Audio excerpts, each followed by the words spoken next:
Maintenant, nous recevons Anne Robbins, qui travaille à l'Entente Cordiale et à la National Gallery de Londres, et qui va nous parler de la terrasse à Vazouille d'Édouard Vuillard, une étude mise en contexte. Bonjour à tous. Alors, je voudrais commencer cette communication par vous lire quelques mots d'introduction de Larry Keys, notre Head of Conservation à la National Gallery, qui aurait dû présenter cette communication en binôme avec moi et qui regrette beaucoup de ne pas pouvoir être là aujourd'hui. Malheureusement, il est retenu chez nous. Il est en train de faire passer des entretiens d'embauche pour son propre département, mais il m'a donc chargé de faire une introduction à cette communication, donc une introduction qu'il avait préparée en vue de vous la présenter ici. Donc, je vais commencer par une sorte de mise en perspective de ma propre communication pour que le travail d'étude qu'on a mené il y a environ 2 ans sur ces panneaux de Vuillard de la terrasse à Vazouille soit bien compris et replacé dans le contexte plus large de notre institution et de sa structure. Donc, pour commencer, même si les rôles et les missions du Conservation Department de la National Gallery vous sont sans doute, à beaucoup d'entre vous en tout cas, parfaitement familiers, je vais revenir un peu sur le fonctionnement de ce département au sein du musée, en guise de prélude à mon intervention. Je ne vais pas m'attarder sur l'histoire de ce département et sur les débuts de la pratique de la conservation à la National Gallery, puisque c'est un tout autre volet passionnant, mais qui n'a pas véritablement sa place ici. Donc, notre Conservation Department comprend une dizaine de postes à temps plein, dont 6 sont occupés par des restaurateurs qui travaillent sur les œuvres de la collection, tandis que les 4 autres sont des postes de recherche, de soutien technique, d'administration, ainsi qu'un poste de spécialiste de l'imagerie technique. Donc, le département est responsable de tout ce qui a trait à la préservation de la collection, d'examens de routine et traitement des tableaux eux-mêmes, mais aussi de sa préservation au sens large, puisque le département coordonne et met en œuvre une politique de conservation préventive en étroite collaboration avec nous, Curatorial Department, le Scientific Department, donc l'équivalent du labo, c'est bien ça, Pierre, et le Building Department, donc les services techniques du musée. Donc, c'est le département de l'ARI, le Conservation Department, qui décide des conditions de conservation des œuvres, qui détermine pour elle un environnement idéal et veille à sa constance, ce qui se traduit en inspection régulière de toute la collection. C'est également ce département qui prend les décisions quant à mettre ou non les œuvres en caisson et qui établit les procédures d'urgence en cas d'incident imprévisible majeur ou mineur. Enfin, le Head of Conservation a également la responsabilité de la régie des œuvres, du département de l'encadrement et des services techniques, des installateurs. Donc tout ça, autant de fonctions voilà, des aspects sans doute pas très glamour, et c'est le terme qu'a employé Larry, mais qui sont néanmoins essentiels à la préservation de la collection. Donc, évidemment, le département joue également un rôle essentiel en matière de prêt aux expositions, puisque le Head of Conservation émet un avis favorable ou défavorable sur toute œuvre dont le prêt nous a été demandé. Et donc c'est vraiment lui qui émet l'avis final quant à la pertinence de faire voyager le tableau. Et on ne passe jamais outre cet avis, que ce soit nous, conservateurs, ou bien le directeur, on s'y tient absolument, ce qui peut parfois poser des problèmes diplomatiques quand nous, on aimerait soutenir un projet d'exposition ou si diplomatiquement on se sent obligé de prêter. Donc, par ailleurs, le département a aussi la charge de veiller à ce que tout tableau en prêt qu'on reçoit en prêt, nous, à la National Gallery, soit si besoin réencadré, vitré ou placé dans une boîte climatique. Mais ce qu'il importe plus sans doute de vous présenter aujourd'hui tient plutôt au processus de mise en œuvre d'un programme de restauration, donc quelles œuvres traiter et quand. Alors évidemment, tout tableau dont l'état pose réellement problème au point de nécessiter une intervention urgente sera toujours prioritaire. Mais en revanche, quand il s'agit d'une décision de traitement non urgent, donc à des fins plutôt esthétiques, d'autres critères entrent en jeu. Définis en collaboration étroite avec les conservateurs et le Scientific Department.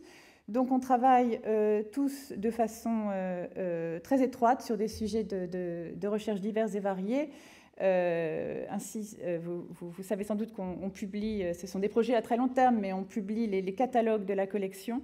Et ces catalogues reposent sur l'analyse avec les restaurateurs et les scientifiques. Donc on commence par analyser les composantes physiques de chaque œuvre qu'on s'apprête à cataloguer.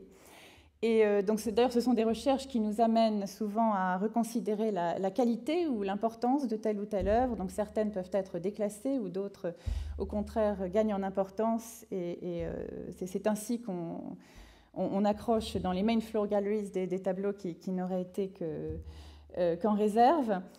Et alors par ailleurs, les recherches réalisées dans le cadre d'un projet d'exposition peuvent aussi générer de nouvelles priorités en matière de traitement.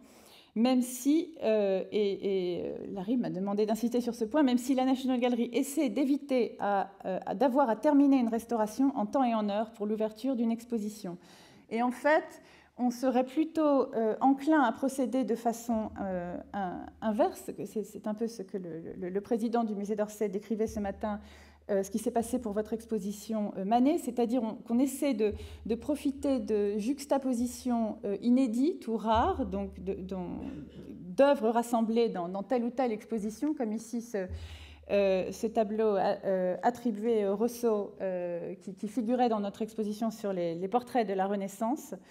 Donc on a pu comparer dans cette exposition avec cet autre Rousseau du musée de Capodimonte qui avait été récemment restauré. Donc on profite de ces juxtapositions d'œuvres qui sont pour certaines à restaurer et d'autres fraîchement restaurées pour juger des résultats qui pourraient être obtenus sur telle ou telle de nos œuvres. Donc voilà un exemple d'illustration de cette idée.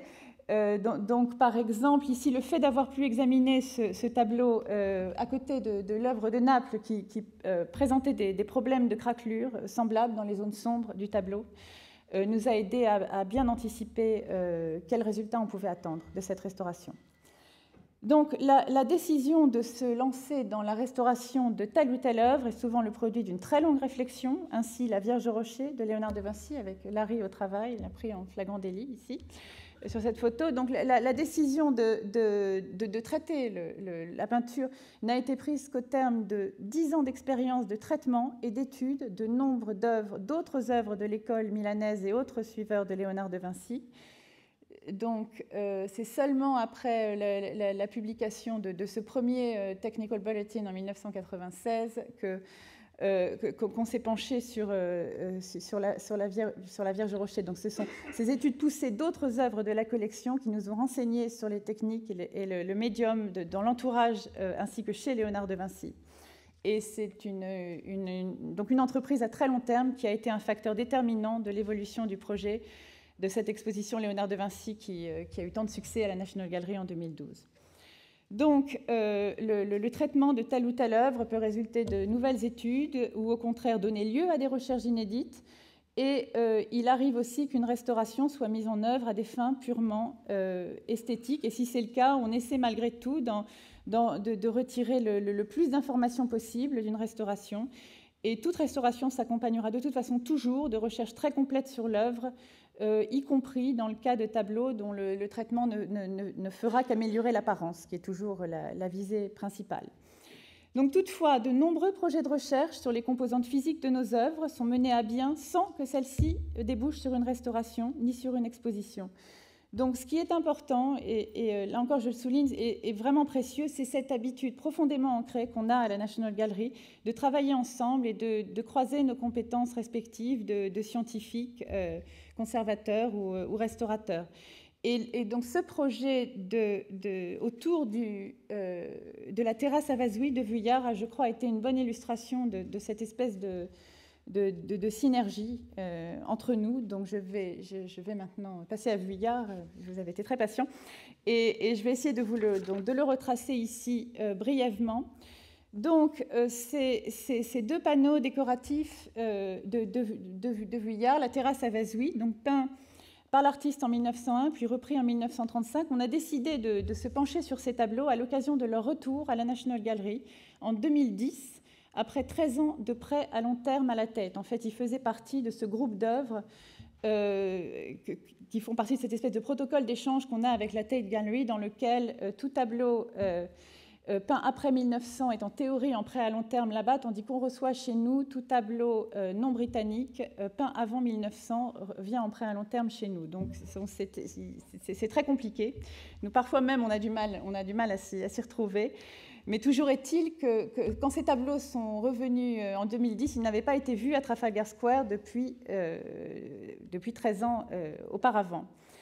Donc ceci nous a mené à réfléchir sur ces deux œuvres avec comme point de départ, alors en partie pour célébrer ce retour après 13 années, un projet d'exposition dossier autour du décor Schopfer, donc un ensemble décoratif qui comprenait ces deux panneaux, donc réalisé par Vuillard pour Jean Schopfer entre 1895 et 1901. Donc le noyau de cette exposition dossier aurait été formé de nos deux panneaux de la terrasse à Vazoui, ainsi que ces deux grands panneaux spectaculaires qui sont toujours en collection privée, peints pour le même Jean Schopfer, pour le même commanditaire, 3 ans plus tôt, en 1898, donc qu'on appelle les panneaux du relais à Villeneuve-sur-Yonne.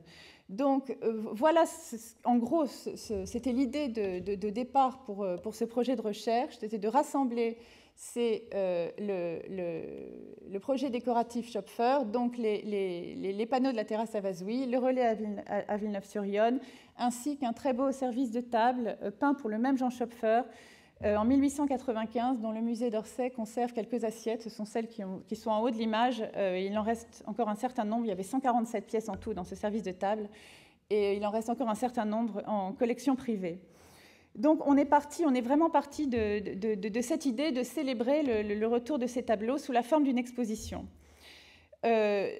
Aussi en partie parce que ce sont des œuvres importantes qu'on considère comme les premiers tableaux de villégiature estivale peints par Vuillard, aussi une espèce de première instance à l'échelle décorative de portraits délibérés dans un espace qui n'est non plus l'espace générique d'un parc ou d'un jardin, mais un lieu spécifique, puisqu'il s'agit pour le relais à Villeneuve-sur-Yonne vraiment du milieu Natanson, donc la maison de campagne du ménage Natanson en Bourgogne, à Villeneuve-sur-Yonne, et pour la terrasse à Vazoui, cette fois le milieu Essel, qui était cette maison, la terrasse à Vazoui, tout près de Donfleur, sur la côte normande, où Lucie Essel recevait son cercle d'amis cet été-là, en 1901.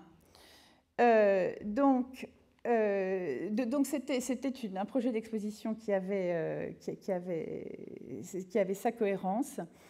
Et voilà, alors vous avez une idée de la façon dont ce décor était installé dans l'appartement de Schopfer, avenue Victor Hugo, à Paris, en 1901, et puis ensuite dispersé dès 1903. Et alors nous nous sommes penchés particulièrement sur ces panneaux, alors en raison également de leur histoire compliquée, puisqu'on savait que ces deux panneaux à l'origine n'en formaient qu'un seul, donc conçus et terminés en 1901, et puis séparés, divisés en deux et séparés près de 35 ans plus tard. Donc il y avait vraiment matière à se pencher également sur leur histoire physique. Nous sommes également partis d'un constat, celui de leur fragilité, et vous voyez ici un détail de la partie du déjeuner avec vous comprenez d'emblée les problèmes que pose la couche picturale de ces tableaux. Donc une fragilité qui est due pour partie au médium utilisé par l'artiste, puisqu'il s'agit de peinture à la détrempe ou encore à la colle, donc notoirement problématique, vous le savez tous ici. Une fragilité due aussi à leur histoire mouvementée, puisque les panneaux ont été non seulement divisés en 1935, mais également tout de suite dispersés à la fin des années 30. Ils ne sont pas restés ensemble comme le décor que vous avez ici pour les frères Bibesco. Également, dû aussi au manque de considération dont ces tableaux ont fait preuve, même chez nous à la National Gallery, alors en raison des vicissitudes du goût et du fait que ces deux tableaux ont occupé une place qu'on a longtemps jugée mineure au sein d'une collection de très grands chefs-d'œuvre, qui est celle de la National Gallery. Alors en fait, même quand ils ont été acquis à la fin des années 60, je crois en 66 pour l'un et en 1970 pour l'autre. C'était l'idée du directeur de l'époque, qui était Philip Handy, qui voulait,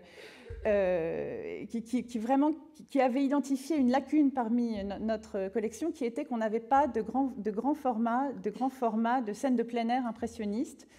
Et donc on avait la baignade de Seurat, qui est un grand tableau néo-impressionniste, les baigneuses de Cézanne, le grand tableau post-impressionniste, mais qu'on n'avait pas de grand format impressionniste. Et puis est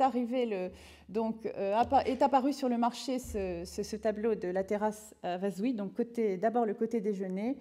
Et on a jugé à ce moment-là que ça ferait l'affaire, mais déjà les avis étaient partagés, puisque j'ai trouvé dans les archives de la National Gallery des comptes rendus des trustees meetings, donc de réunions du conseil d'administration, où Dennis Mahon, qui ensuite est devenu bien sûr le très grand collectionneur de peinture baroque qu'on connaît, avait qualifié ces tableaux, et je crois qu'il n'y a pas besoin de traduction, a sort of artistic bastard. Donc voilà, c'était bien. Donc c'est vraiment dans nos archives, noir sur blanc. Donc on a profité, encore une fois, du retour de ces œuvres chez nous pour procéder à leur analyse matérielle. Elles n'avaient encore jamais été radiographiées. Et donc, ce faisant, bien sûr, ce processus nous a renseigné sur la façon sur la genèse de ces images, et nous avons croisé ces informations avec ce qu'on a trouvé par ailleurs dans toutes sortes de sources documentaires, y compris le journal de Vuillard, les photographies conservées aux archives Vuillard.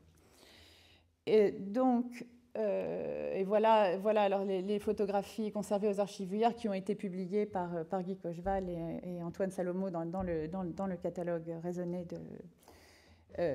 des peintures de l'artiste publié il y a une dizaine d'années. Donc,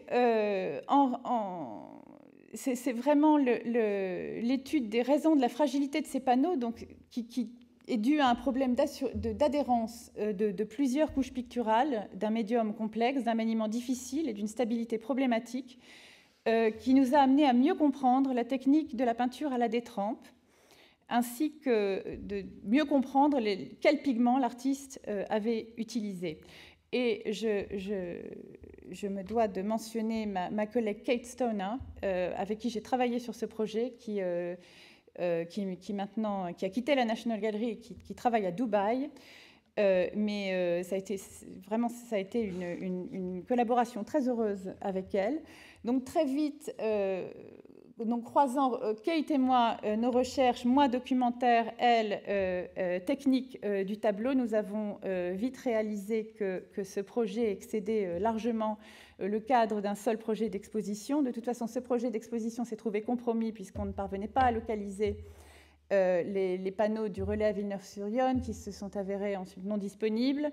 Donc, on a dû renoncer à contre-cœur à ce projet d'exposition, tandis qu'il apparaissait peu à peu de plus en plus évident qu'il y avait la matière à rédiger un article pour le Technical Bulletin de la National Gallery. Et donc nos recherches ont été publiées dans le volume 33 il y a maintenant un peu plus d'un an.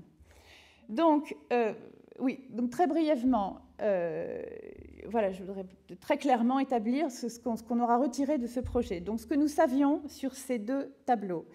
Donc, on savait qu'il s'agissait, encore une fois, d'un grand panneau commandé en 1901 par Jean Schopfer. Alors, Jean Schopfer en lui-même est un personnage extrêmement intéressant.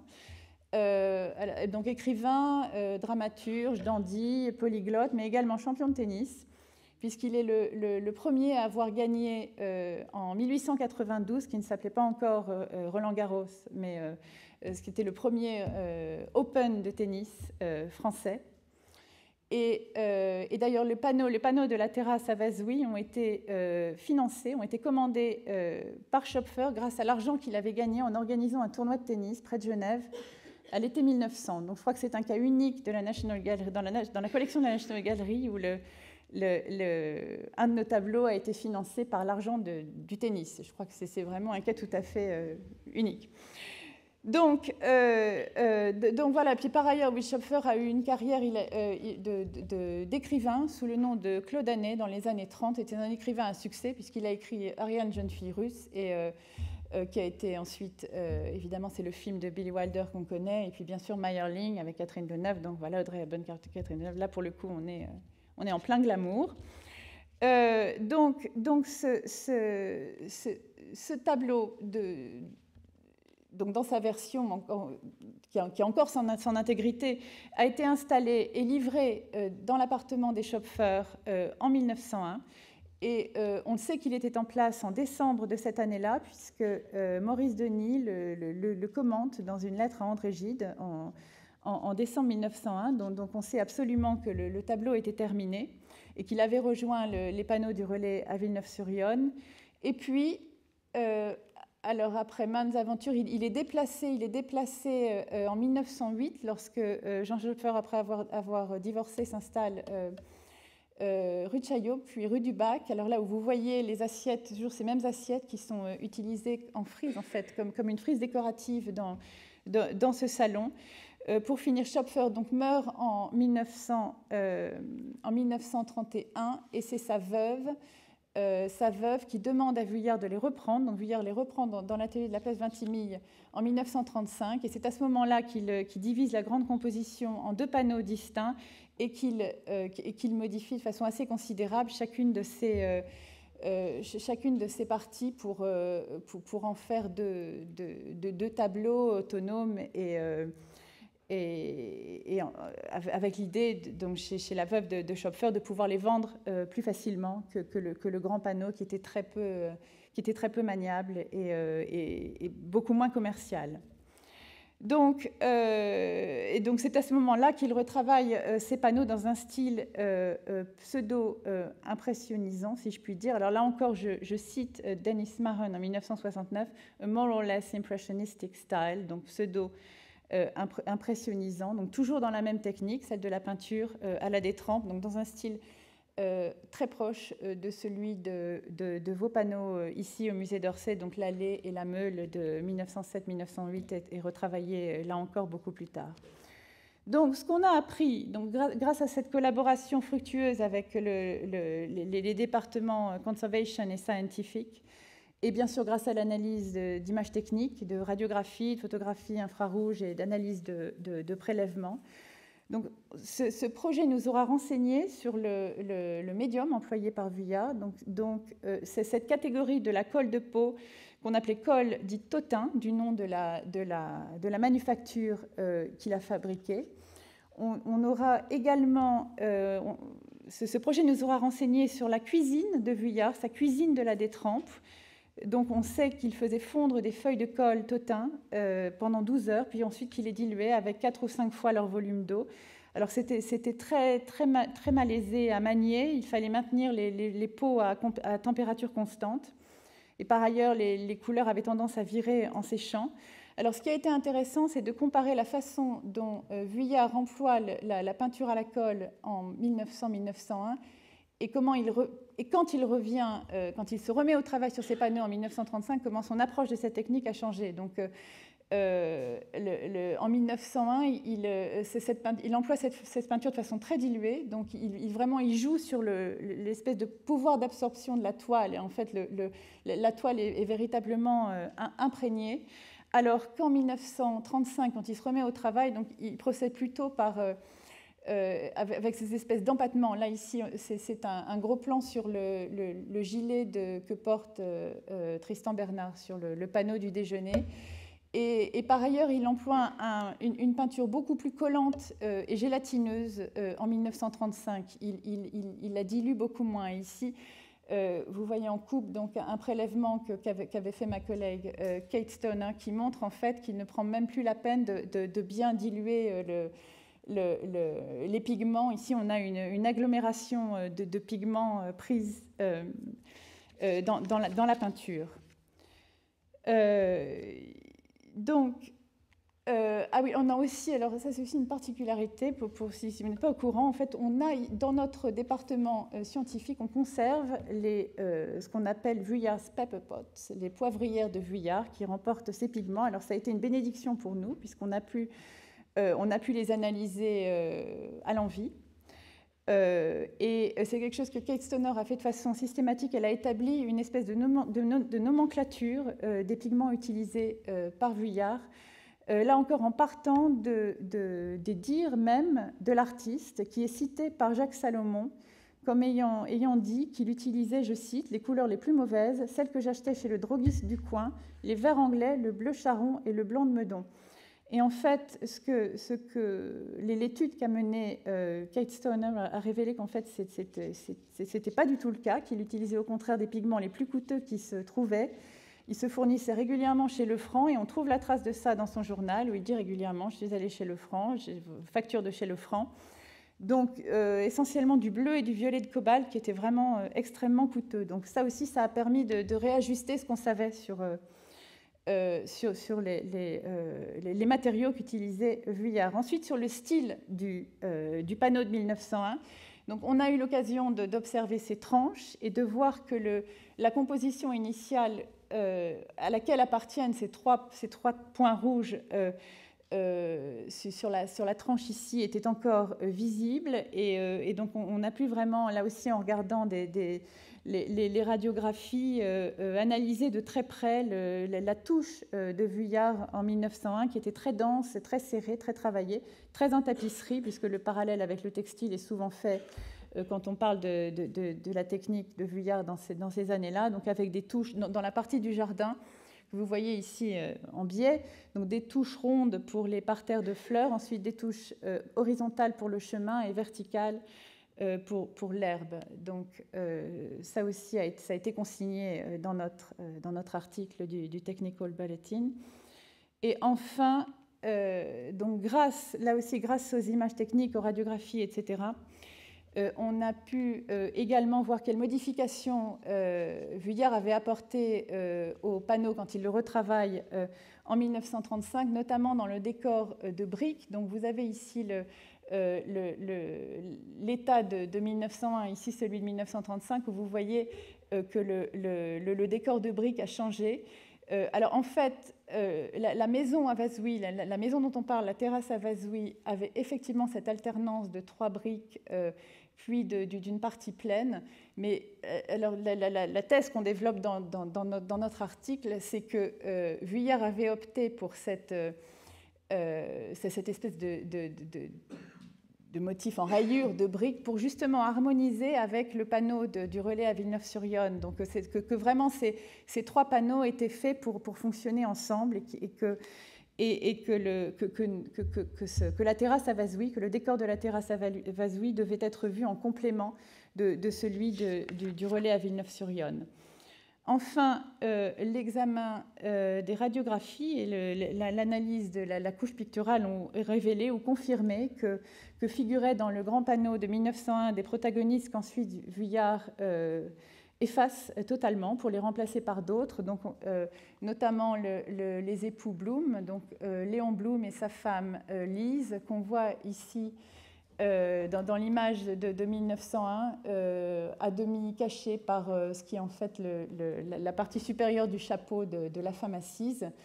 Donc, ils ont disparu de la composition de 1935, remplacés par Lucie Hessel, alors sans doute pour des raisons politiques, puisque Léon Blum en 1901 n'était qu'un jeune journaliste qui écrivait dans la Revue Blanche, donc qui connaissait Vuillard et Jean Schopfer à ce titre, puisque Schopfer était aussi rédacteur de cette revue.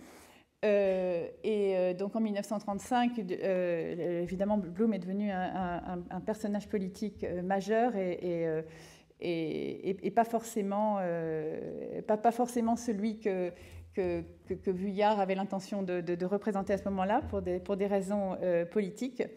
Alors, en revanche, on a été aussi intrigués dans le tableau de 1935 par la présence de ce soldat